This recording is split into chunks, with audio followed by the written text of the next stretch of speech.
Hi friends, இன்றைக்கி என்ன unboxing video பார்க்க போகிறோன்னா ப்ரெஸ்டீஜ்லேருந்து ஃப்ரை பேன் தான் நான் வந்து பர்ச்சேஸ் பண்ணி வாங்கியிருந்தேன். ஸோ பேபிக்கு வந்து ஸ்டார்ட் பண்ணதுனால எல்லாமே வந்து ஃப்ரை பண்ணி அது பவுடர் பண்ணி தான் சாலிடாக கொடுக்கணும் அப்படின்றதுனால தனியாக இது வாங்கிட்டேன். நெக்ஸ்ட்டு வந்து அது கஞ்சி வைக்கணும் அப்படின்றதுனால சாஸ் பேனும் வாங்கியிருந்தேன். ரெண்டுமே வந்து ப்ரெஸ்டீஜ் பிராண்டில் தான் வாங்கியிருந்தேன். இது ரொம்பவே வந்து நல்லாயிருக்கு. இது வந்து நம்ம வந்து கேஸ்லேயும் இது பண்ணிக்கலாம், இண்டக்ஷன்லேயும் வந்து யூஸ் பண்ணிக்கலாம். ஹேண்டிலும் வந்து ரொம்ப ஸ்ட்ராங்காக நல்லாயிருக்கு.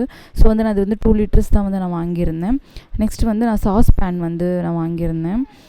ஸோ இது வந்து இதுவுமே வந்து இந்த கஞ்சிலாம் வைக்கிறதுக்காக பாப்பாவுக்கு கஞ்சி வைக்கலாம், அது வந்து ஃப்ரை பண்ணிவிட்டு இதில் வந்து கஞ்சி வைக்கலாம் அப்படின்றதுனால வித் லிட்டோடு இதை நான் வாங்கியிருந்தேன். ஸோ ரெண்டுமே வந்து ப்ரெஸ்டீஜில் வந்து ரொம்பவே நல்லா இருந்தது. இதுக்கான லிங்க் வேணுனாலும் நீங்கள் கமெண்ட்டில் லிங்க்னு கமெண்ட் பண்ணுங்கள், நான் வந்து அதுக்கான லிங்க்கை வந்து நான் சென்ட் பண்ணுறேன். ஸோ மெட்டீரியல் வந்து ப்ரெஸ்டீஜ் வந்து எப்போவுமே நல்லாயிருக்கும் அப்படின்றதுனால தான் நான் இதை வந்து சூஸ் பண்ணேன். ஸோ ரெண்டுமே வந்து நான் ஃப்ளிப்கார்ட்லேருந்து தான் வாங்கியிருந்தேன்.